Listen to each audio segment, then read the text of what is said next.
Kev? We have no Kev audio Yep, either. we're good There now. he is. No, we're good now. We're It was good the now? mix did not automatically go back up. That is something we need to fix on Screencast Standby. All good. Cool. So I'm going to start again, everybody. Hey, what's up? This is the Kind of Funny Screencast. We're talking about Andor. It's a spoiler cast for episodes 4 through 6. I'm Tim Geddes. This is Barrett Courtney. He just gave a great opening that is now lost to time. Yeah, now it's lost to time. Nice. And, now, I was already on edge because yesterday was yesterday. For a multitude of reasons, and now I didn't, I had a great opening and all this stuff. I'm just, all right. We're just going to roll with it. We're It was just gonna killer. fucking roll with it. Pretend Barrett just did the best thing of his life, because he did. It was awesome. But joining us as well, we didn't get to her yet. It's Saige, Ryan. No, everybody just pretend that I did say something actually incredibly prolific, but the audio was off, so unfortunately you missed it. Exactly. Yes. That too. Carboni, unfortunately, is not feeling well on his travels back after Japan. So he's sitting this one out, but he says he'll be here next week. I will not be, which is sad. I have to miss next week's, but it'll be the three of y'all holding it down. I'm very excited for that, but I'm here now. I'm very happy I get to talk all about Varian Sky. Come on, man. What an awesome name for Andor to use. Oh, yes, his undercover name. Sick, dude. Yeah, And also, he looked fantastic. I know I say this every single week when we talk about Andor, but my God, the costume design. Every single outfit is just so good. This is one of my favorite shows ever for outfits alone, man. Krennic with it's just his normal uniform, but he just put a little sash on it. Come on, man. It's just too damn good. Of course, this is our Kind of Funny Screencast. Each and every week, we're going to break down the entire year of Andor as we get closer and closer to the Battle of Yavin itself and Rogue One. I'm going to rewatch Rogue One after all this. This is the episode, or the series of episodes that I'm like, oh, man, I'm going to have to. There's just so much good shit going on. But you can watch this with us every single week. We're doing them on Fridays at noon 30, everybody. 12:30 p.m. Pacific. We will be live on Twitch and YouTube breaking down everything that we saw in the previous 3 episodes of the show. We've done a lot of cool stuff today. We did Games Daily. We did a Games Cast. After this is the season finale of Kind of Funny Game Showdown, so definitely stay tuned. Do you think you'll be able to hold it down, Tim? We'll have to wait. We'll have to see. You know what I mean? I feel in my gut. Do you think you can finally get a win for Team Orange? The three-peat is coming for Tim Getty's victories. But we'll see. Okay. It won't be Andy. That's all I know. I'm pulling for Andy. I'm hopeful, too. I feel like that's a dark horse right there. Shout out to our Patreon producers, Carl Jacobs, Omega Buster, and Delaney Twining. Today, we're brought to you by Imperial and Aura Frames, but we'll tell you all about that later. I don't want to waste any more time. Saige, what did you think of this series of episodes? I don't know why I was so nervous about this year time jump. I think it was because I felt like in the past 3 episodes, I was like, oh, there's so much more I want to know about what's happening right now. And I was really afraid of the time jump, making it feel like each piece was unfulfilling almost, or incomplete, or like it was like, okay, that didn't matter. We're just moving on because there'll be a new issue next time. But I am so pleasantly surprised by how I didn't feel that watching these. It felt like they continued and expanded upon these, where it's like, yeah, these are the same issues, but that have grown or compounded or look different a year later. It doesn't feel like, okay, what happened last week didn't matter, which was really, really excellent. I enjoyed these so much, and I'm really, really loving how comfortably political, even though Star Wars has always been political, obviously, that Star Wars is being with Andor. They are capitalizing on every opportunity to have a lesson about the rebellion and about the world that you know and love and how it got there at every chance. Yeah, absolutely. Barrett, what did you think of these? Yeah, I was in a similar spot at the end of last week where it's like I could hang on to the end of the first 3 episodes for an entire season. I was a bit worried about how they were going to handle the storytelling aspect of jumping from year to year, and I think they really pulled it off this week. We didn't get to see as much Cyril and Dedra last week, and so now we're going to focus in a lot on them, and even the little bits that we got last week. Now that we're a year ahead, it's like the little sprinkle of knowledge that we're getting about what Cyril is doing on Gorman, and him and Dedra broke up. Oh no, and like all of this kind of like undercover stuff where he weirdly becomes like inverse Andor in this trio of episodes, which I thought was really cool. And I think the way that they kind of lay that all out and spread that all out is very, very well done, and adds like a kind of new layer of tension, because the roller coaster I went on with Cyril, especially in that first episode, was like, it was hard for me to process. I was like, oh my God, Cyril kind of, waking up and being a comrade. Let's fucking go, and be like, oh no, and then be like, No. maybe at one point, who knows? And I think the way they're telling that story through the time jumps, I think they're making really good use of that, which I find very impressive. And then, yeah, the tension is just it's so thick between all of the different levels of action that you're getting. The butthole was clenched, Tim, in the last 10 minutes of episode 3 of all of these different stakes being thrown in. And it just reminded me of, there's the famous kind of Red Letter Media video breaking down Phantom Menace, and, George Lucas being like, it's 3 planes of action. We're going back and forth. It's new. It's all this stuff, but it's not done very well because they're 3 different emotional fields that you're constantly jumping back and forth through. And I think it's so cool how, it's all tense. It is all high stakes, but for very different reasons, and how they're able to kind of keep that through line while jumping through, this French Revolution, this, cool high-end party where we're trying to debug something, and then finally getting some things with Bix as well. It's they continue to absolutely kill it, this team, and I'm excited to talk all about it. Yeah, I continue to be supremely impressed by how they are structuring the show, and how the 3 episodes being a year, I think, really adds to everything. And I feel like having last week was the wedding, and I feel like this time it was a bit more of just the big heist, if you want to call it, at the end of it all, being kind of the big focal point of it. I think just anchors everything in a way that makes it easy to follow. And you were saying this, but kind of read between the lines of episodes 1 through 3 and then 4 through 6 of you can put together how we got here from there. And I like that. I feel like there's that imagination kind of helps a lot fleshing out these characters, but they also just do such a great job of, I think, peeking into little story beats enough to get us where we need to go. I think Saw Gerrera is a great example of that. Saw is a character that I feel was oh my god, amazing in this episode, or in this series, right?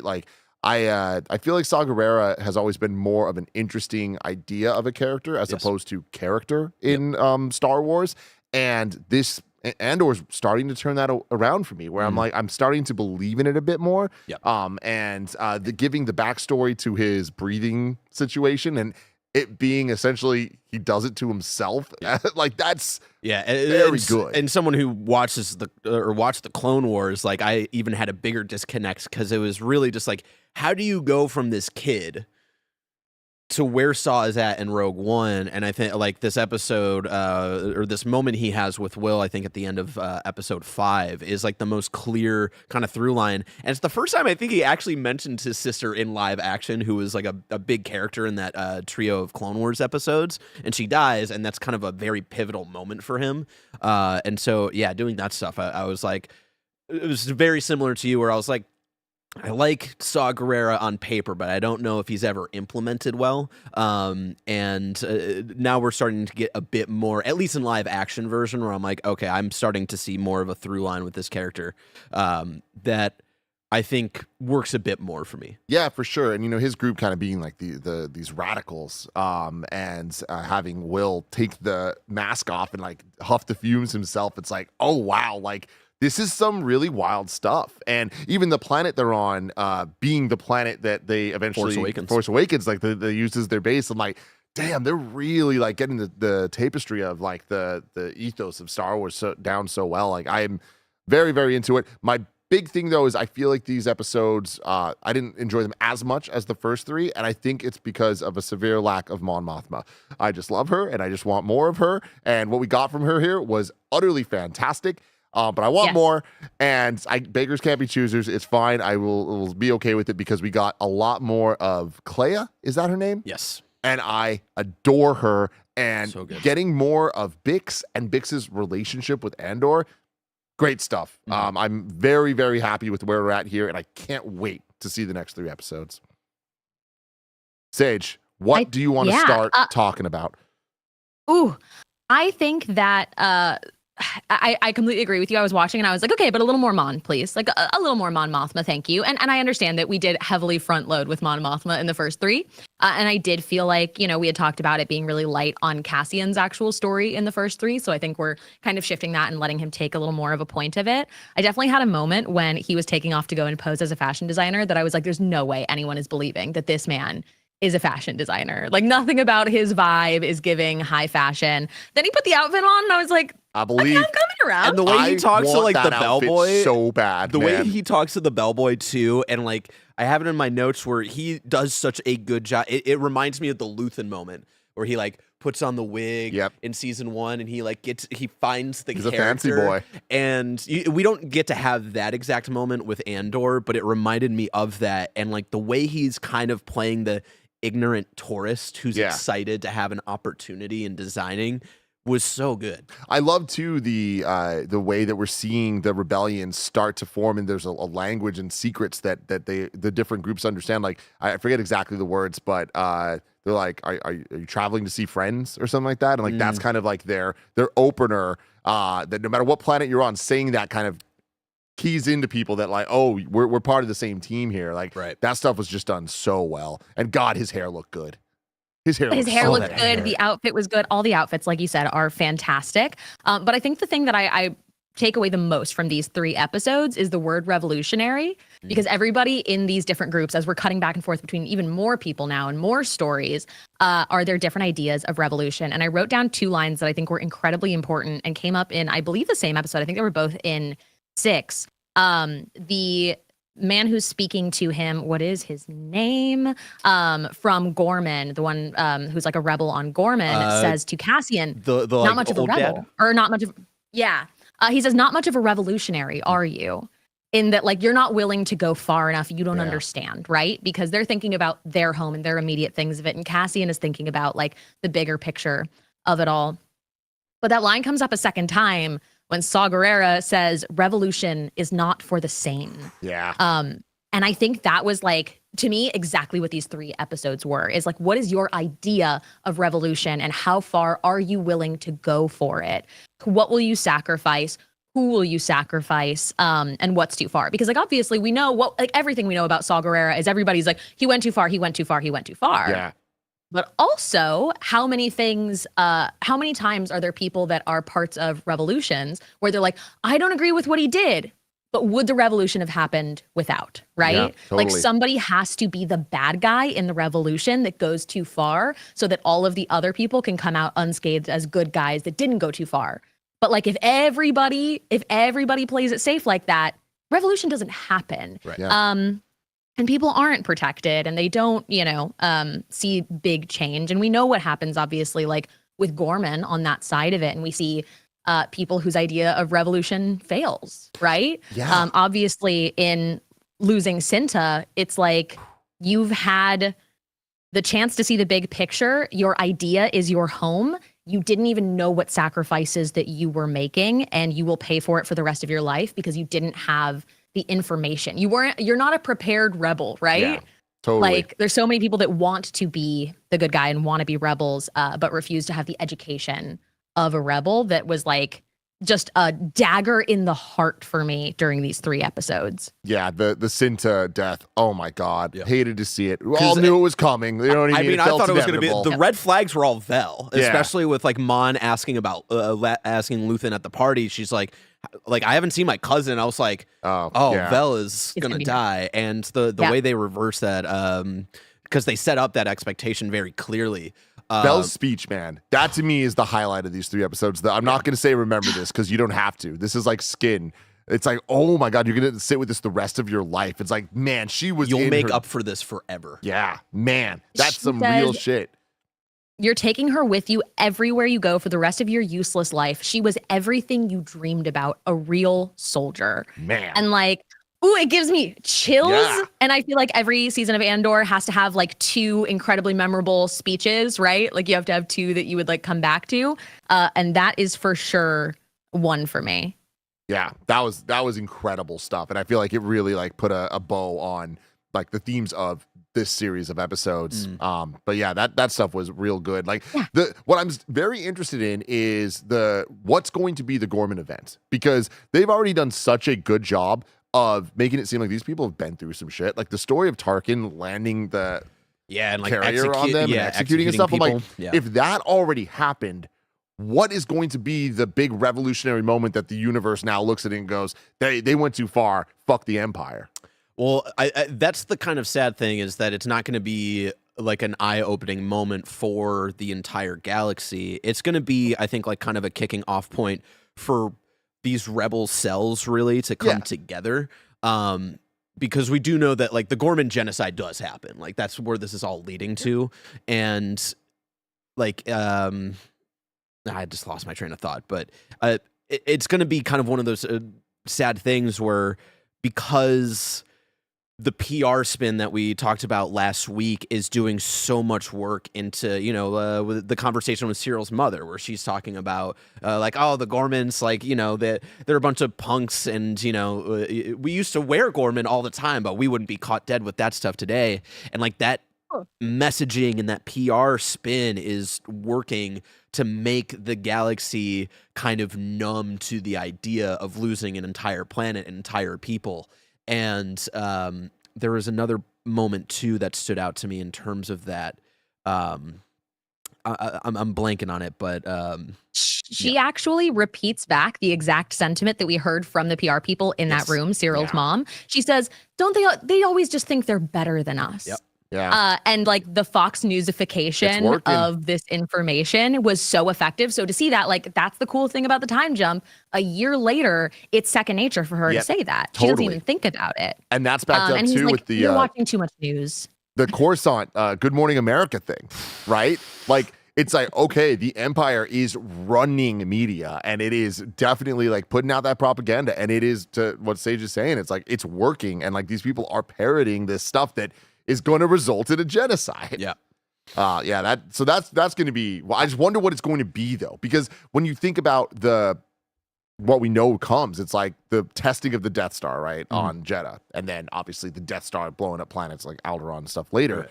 Like, I wonder how Andor, the show, is going to show a genocide, I think this is the point that I was going to bring up that really stood out to me. To bring in a little bit of the tiny bit that we got of Mon in these episodes was her trying to get votes, I think, related to some action to help Gorman in some sort of way, shape, or form. And because this vote was tied to just the name of Gorman, it like all of these senators are like, nah, like we're not trying to. And I do wonder if a lot of what we're going to see is just a lot of people standing to the side, which in these times really, I think is probably the most effective thing to show, especially Tony Gilroy being able to use Star Wars to its full potential to really use the show to hold up a mirror to reality in terms of politics. Yeah. How nice was it to just see the Galactic Senate room again?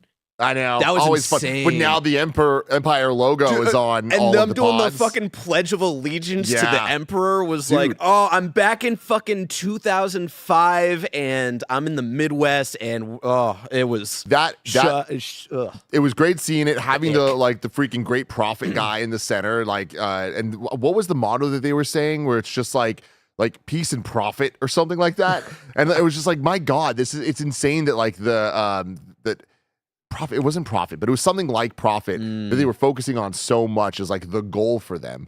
It's like, man, this is some dark stuff, and seeing Mon just have to deal with it and just have to like say the dumbass lines that they're going through. Yeah, brutal stuff. I found it. I looked up the Imperial Pledge of Allegiance. Upon my life and honor, for the peace and bounty of all beings, my full allegiance, a galaxy of worlds, a galaxy assembled, an empire. Yeah, man. Rough stuff. Yeah. And rough stuff. Another thing that I really loved about this is the framing of the radio and the information of it all, and having Clea kind of be overwhelmed by how much info she's getting, because they have mics everywhere now, and trying to make sense of it all. And it's just, there's just too much out there. There's There used to just be a couple bad guys. Now the majority of people are bad guys, and trying to figure out how to keep track of all those bad guys, but also all your rebels. Like, and that was also kind of mirrored in like in terms of like intelligence and all of the stuff. The ISB also like both of them are drowning in different ways.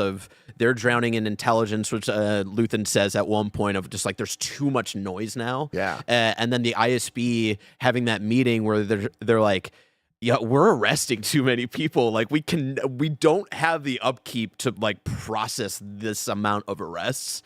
And I'm terrified because at one point the superior ISB officer is like, oh, like I'm having a meeting with the Emperor and Yularen about, we're gonna find some way to make that process smoother. And it's like, oh god, I don't know what that's gonna look like, especially in like pre Death Star being built, like being completed type of thing. Do you talk about the intelligence? I loved the line of like, we have to do this tomorrow night. Intelligence gets stale. Ooh, yeah. Ooh, God, I think the bars, conflict between Luthen and Clea around a lot of that is very interesting too, in that clearly they're both overwhelmed by it, right? And in that same thing of like, you approved this, and he's like, I was pressured to do so, when like up to this point, it's always been Luthen pushing it further than everyone else is willing to. Yeah. Like he's always the one doing things that like you did too much, that was too far, that was not okay, that made other people uncomfortable. And this time he's blaming Clea for that. And it makes me wonder a few things. Like one, in the past, how many of Luthen's initiatives that people do find kind of scary and too far and he doesn't want to tell people are actually initiated by Clea? I wonder how much kind of sway and power she's had in those in the past, because it seems like she's the one who is like willing to do what it takes. Yeah, she very much does feel like in charge. Like she's the adult of it all, and Luthen very powerful and important, but it does feel like she's the one that is willing to do whatever, and she's the one who's literally willing to bleed. Yeah, bleeding as she's trying to get this thing off. Like that entire thing was so tense, and like I love the kind of spy that she had that she's using is just like a human shield. Like that was so tense, and the amount of times it would cut to it and you just see more and more blood on her hand. I was like, dang, dude, this is some real stuff. And there's that nice release at the end of it too, where it's like you can kind of take a breath with both her and her Luthen, and then like the Bix cast side of things, where they're walking away from the party and they're like, man, we should have just killed Krennic while we were out there. It was like, oh god, I love that we can have a moment of levity and laugh about stuff in the middle of all of this, because that was tense. The informant that's there blocking while she's removing it says to her, what were you going to do if I wasn't here? And she replies, anything that I had to, while she sits there, and it then like cuts down to her hand bleeding on it. And like, shout out to the actor playing this character, because like the power when he's like, I'm gonna walk away, and she grabs his hand, I'm like, oh, you don't go anywhere. This woman will kill you in this room in front of everyone and just down with her. Yes. Yeah, like she will find a way for that to be justified. I don't know. Oh man, I want to keep talking about episodes 4 through 6 of Andor season 2 right after a quick word from our sponsors. This episode is brought to you by Imperial. We have told you all how important it is to developers that you wish list the games you're interested in. So, if this sounds cool to you, make sure you wish list it. I can't tell you how much it helps. Imperial is a complex, feature-rich action RPG where you'll be sent to a planet in a far-off corner of the galaxy to explore an enormous, imposing monolith. As an elite mercenary, you'll join the expedition tasked with unearthing the secrets of the monolith and face off against the deadly automatons within. In Imperial, you'll explore 4 vastly different quadrants of the monolith, accessible only by using mysterious artifacts known as cartograms. Each cartogram affects which enemies, boss fights, and loot will appear when you enter the monolith,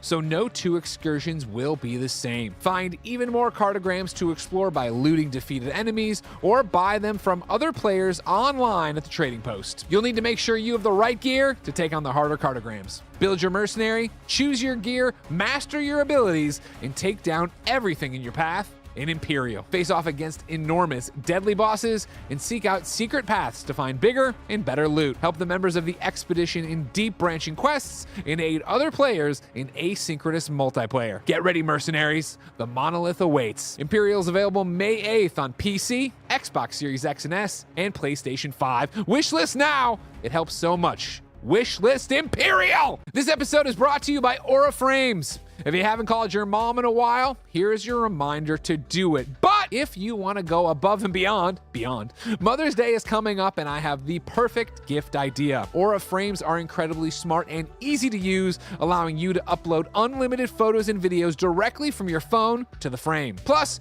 you can order the frame online and preload it with photos and videos using the Aura app, so it's ready to go right out of the box. It's a gift so special, they'll use it every day.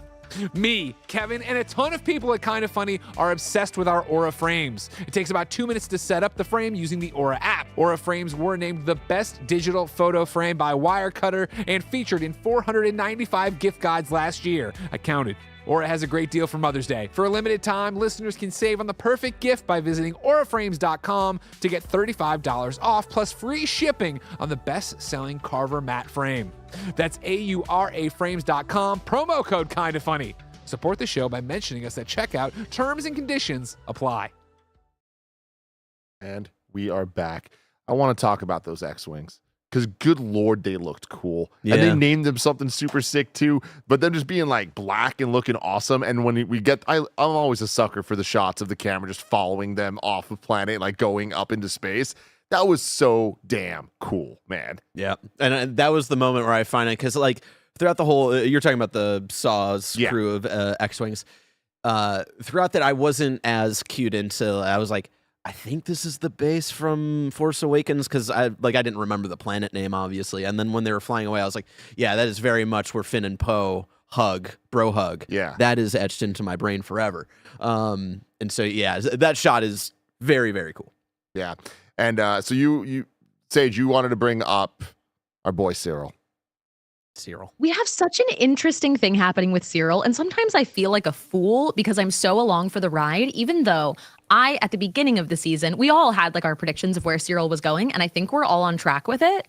But they're doing such an effective job of tossing us back and forth on this roller coaster with Cyril that like I keep questioning and being like, wait, is something going to change? Is this? And I'm alternating between like, okay, is he going to get pushed too far and is he going to break? Has he already kind of broken? Does he know what's happening? There's a point where you think that he knows everything that Dedra is doing, and it becomes very, very clear that Dedra has given him like a sliver of information that makes him feel involved and important. And I just am so curious, everyone, like including, watching, comment, live chat, what your predictions are for where Cyril is heading in this, because I think there is that roller coaster for a reason.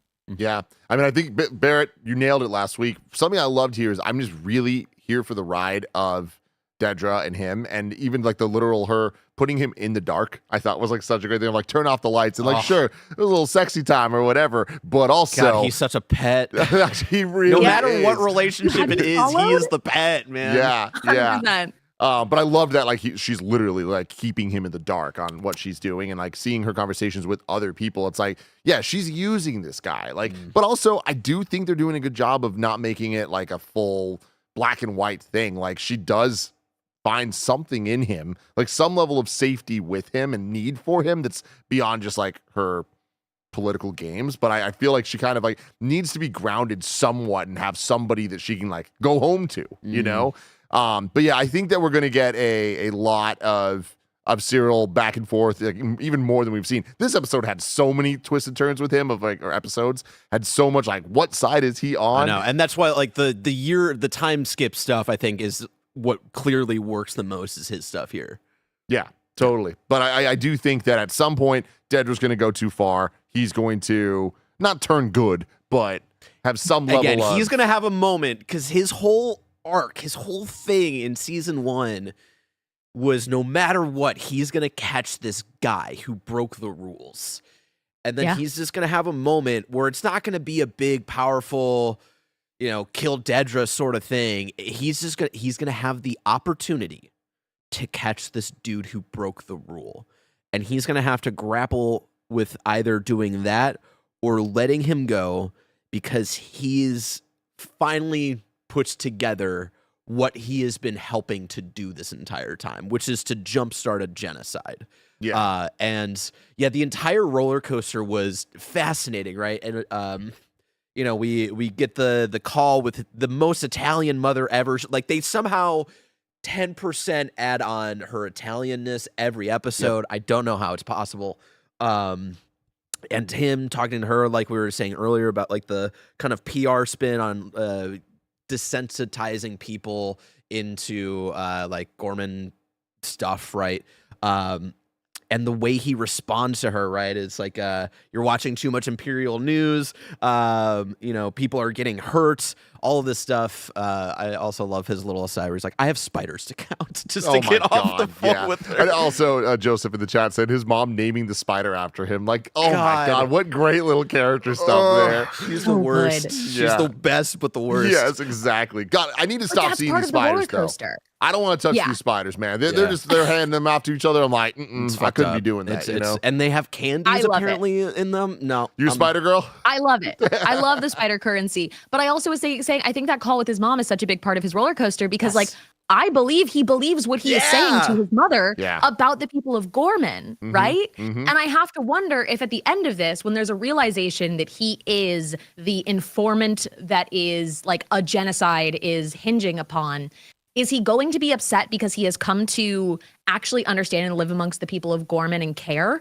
Or is he going to be upset because he was lied to? Yeah.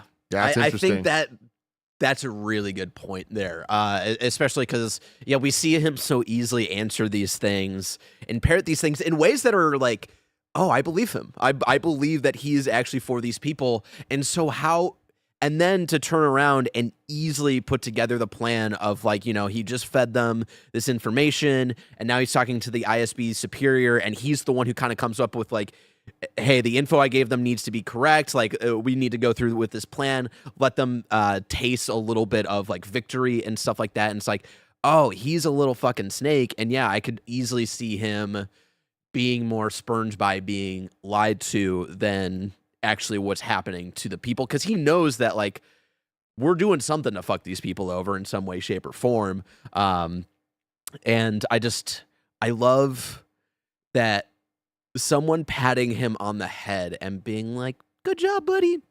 His response is, does it ruin it to say that this is the greatest day of my life? Yeah. That I got to be a little snitch and just like a little piece of shit. And I got told good job at the end of the day. He's so good. Like, I can't believe I enjoy this character as much as I do. Like, because when we first got him in season 1, I was like, I don't know. And here we are. I'm like, dude, I want more. I want more of everyone. I think that's the other thing about Andor is like, yes, I want more Mon Mothma, but like, I literally am interested in all of these characters' stories. And like, even for characters like Will, that I'm like, I don't really care about you. Yeah. During the ad break, you were talking about this. Like, you brought up from last season. Like Will's journey I thought was interesting here because it kind of insinuates with this thing that he is essentially like Luthen sent him to help Saw with a job and that he was supposed to just like teach them a little thing and then leave and then they kind of force him to stay. And it kind of makes sense where Will ends up because at first I was like, oh, this seems like an interesting route for him.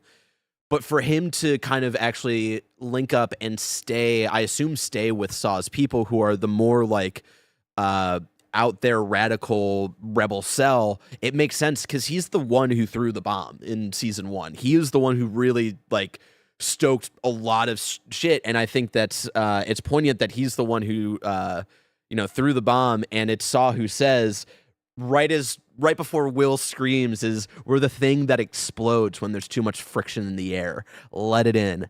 That's freedom. Let it run wild. Oh, and let it's it like, run oh wild. yeah, like this. God. This is what Will's story is, and to similar to Saw, to kind of finally see the connection of the disconnect I was having in that moment. Also seeing Will's trajectory and what his arc is. Like I was kind of like bummed that we didn't get to see a follow up in episode 6. Like that was really weird. That like all of these threads had things going on in all 3 episodes except for them. But now I'm even more excited for next year. Totally. Is Will still around? What's going on with him? Yeah. What we did get though towards the end was the Mon Mothma situation with her and Bail Organa. Little Benjamin Bratt cameo. That was kind of fun. Couldn't get Jimmy Smits. I think he was busy. It was interesting. Doing what? A different Star Wars I know thing? it is kind of weird, right? I don't know. I know there have been, not excuses, but there have been alibis made, essentially being like, man, money and time, it's crazy. I don't know. Yeah. I have a feeling Jimmy Smits doesn't fuck with this show, and he likes Star Wars more to be like Bail Organa being in like I don't know. I just get the feeling of like Jimmy Smits shows up for every Star Wars thing, no matter how trivial it is. You're not going to show up to one of the most critically acclaimed Star Wars things in decades. I have a feeling Jimmy Smits doesn't fuck with the show. But that is very much conjecture. A hilarious conspiracy theory. And that is a conspiracy theory, but I'm just saying, what else is he doing? I mean, real talk. What else? Why was it? It just says scheduling conflict. But yeah, I don't know. But also, Benjamin Bratt, though, nailed it. Yeah. It's like he looks so similar to him. It was crazy. It did throw me off, and it was one of those moments because I heard about this recast before the show had started. And I was like, that can't be true. That's crazy. Like, they just wouldn't put him in. And it did feel very much like a cameo that was like, I feel like we could have used any other senator and not have the whole drama of Jimmy Smits not being in the show. So, yeah, that was interesting. It was fun, though. Yeah. I mean, I just always love Bale. I think we have to talk about Dr. Gorse. Oh, my God. I think we have to talk about Dr. Gorse. He didn't even know who she was. She's just another thing to him.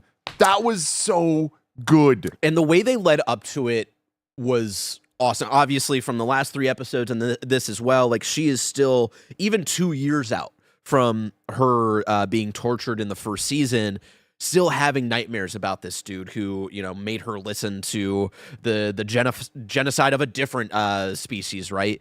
And it did feel like in the moment when he opens the door and she's back there, it was like, there was no through line of like them researching where he is and all that stuff. But then I remembered that we actually got that side of the story from ISB, where, the ISB superiors like, hey, so the military learned about how we torture and interrogate people, and they really loved those results. So now they're forcing us to share this doctor, to teach them how to do this whole experiment, which sucks. So I'm assigning you two to like overlook that and make sure nothing gets fucked up. And obviously it's like, okay, Luthen at one point, or Luthen and Clea find out at one point, like, oh, this torture method is going to start to be widespread. We need to stop that. And it very much in them walking away felt like this was Luthen, like he could have given this assignment to anybody, but I feel like this was Luthen making the kind of 2-pronged decision to get Bix healthy, and to also throw Bix a bone because this is what she needed to become healthy, and I fucking adored that. Yeah. He needs Bix back as a soldier. I mean, we're in the position right now, and though like timeline wise, we don't know what information is around, but like losing Cinta is losing one of his best and most effective soldiers, right? Yeah. And when he comes to visit Bix when she's by herself, knowing Cassian isn't there, Cassian brings up a really good point, which is he would never do that assuming you weren't going to tell me. Yep. This is part of his plan. Luthen thinks through everything and considers everything. There's no way that he thought he could come and speak to you and I wouldn't know about it. He saw the state that Bix was in and saw that like if this continues as is, if something big doesn't happen, Bix is gone. And if Bix is gone, there's also the possibility Cassian is gone. Like what will become of Cassian if he loses Bix too with everything that he has lost? So as much as I don't anticipate that Luthen has like a particular emotional personal care for Bix, I think in the story of the rebellion, these people are needed, and he's going to be like, fine, here's exactly that, like throwing you a bone, because he saw the drugs, he saw the state that she was in, the nightmares, the position, and was like, okay, I'm gonna come and talk to you and make you feel helpless a little bit, right? Because he saw her and saw what state she was in, and she felt even worse a little bit after he left. Dude, and like, definitely. that's all. You're sending Cassian without me. I can't go. All of these things to give her the motivation to not sit there and like drug herself into a stupor, but to do something. Her being drugged up, looking out the window and just like seeing the red flashing light, and like they didn't need to, it was pretty on the nose of just like, yeah, she's about to go and fuck up the doctor. Yeah. And her doing that, it was so satisfying. And then at the end of having Andor and her badasses walking away as they explode blow it up the place, and they don't look at the explosion. Yeah, it was just cool like, guys. oh man, like what a great win. However, I think we're losing her next week. Next week? I think it's going to be I next think week. we're going to have one major death from week to week. Yeah. Last week it was Brasso. This week it was Cinta. I think next week we lose Bix and he gains K2SO. Yeah. See, Like, we know we I- have to eventually. I Yeah. could see them emotionally keeping Bix until the very end. Yeah.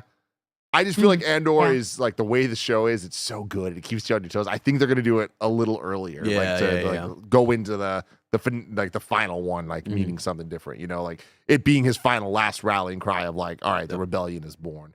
Something we Well, haven't. that depends. Sorry, Do we see? It depends on if they want to show us him making that relationship with K2SO. Because if you do it in the last week, then we don't get to see the build of the relationship between him and K2, which could happen. Yeah. Because like we've seen so much of it in Rogue One, we get a pretty good idea of their love and their relationship. But I'm curious if they want to show us the forging of that. Yeah. Interesting.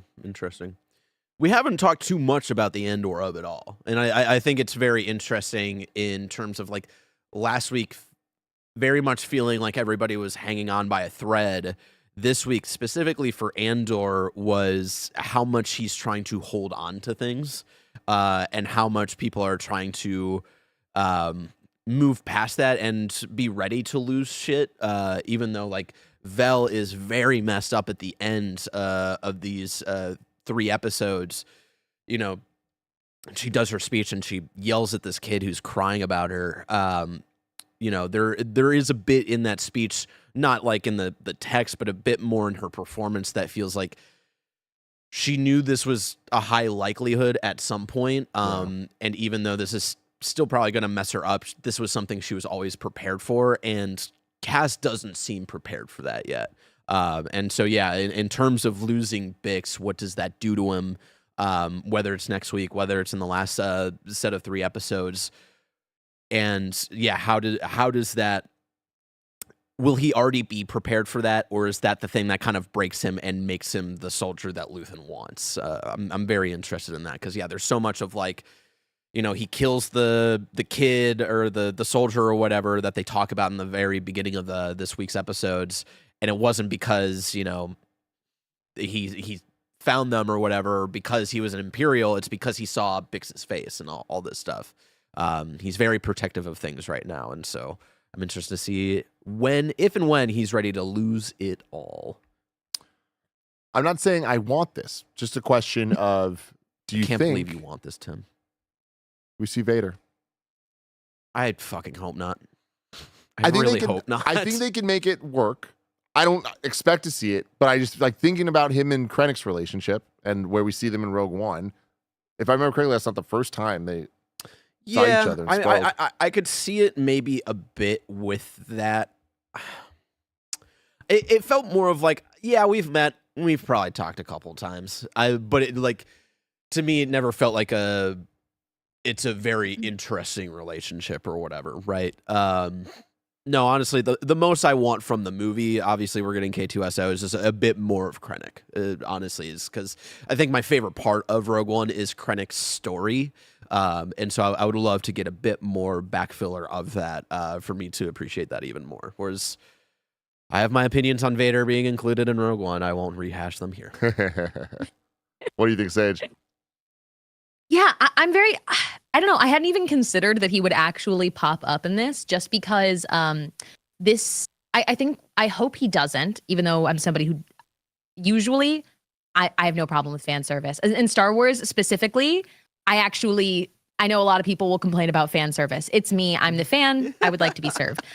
In this, what I like about this show is that these are stories of small people having a big impact. Right? And their villains are so individual and so human. Like the villains here are just people doing horrible things. And I hope at most there is an implication of Vader and not like, hey, and now Vader's here. Yeah. My only thing is I want to see a Tony Gilroy written Vader. You know, I feel like that could be pretty good. And Kebabs brings up something in the chat that I'd be way more interested in. Honestly, I think we're more likely to see Palpatine than Vader. They talk about Palps a lot in the show. I would love a Tony Gilroy written Palpatine. That is that juice that I want. Especially because Caro, you know, this French Revolution vibe that we have going on Gorman.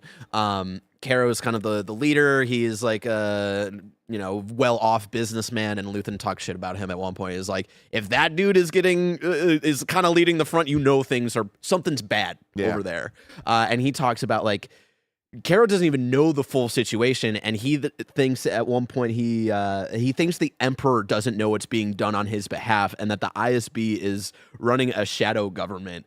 And I think that stuff is very interesting. I would love to get a scene of maybe not Caro specifically, but of just something of just like a reminder of like, no, this is all by his design. I think it's fascinating that it's like, I don't know if Caro said that to like Cyril to like throw him off or something, but it felt like a very, you were very privileged under the Empire before all of this a year ago. Like, it's a good reminder of that, of like, you just want things to go back to normal under the guise of the Empire, and you think the Emperor's good. Okay, that's fascinating. That's a very interesting line of thinking, whereas the rest of the rebel cells kind of see it more for what it is, not necessarily fighting against the fascism of the galaxy as a whole, but fighting against the fascism on them. And I do think it's funny at one point, where he asks Andor at some point later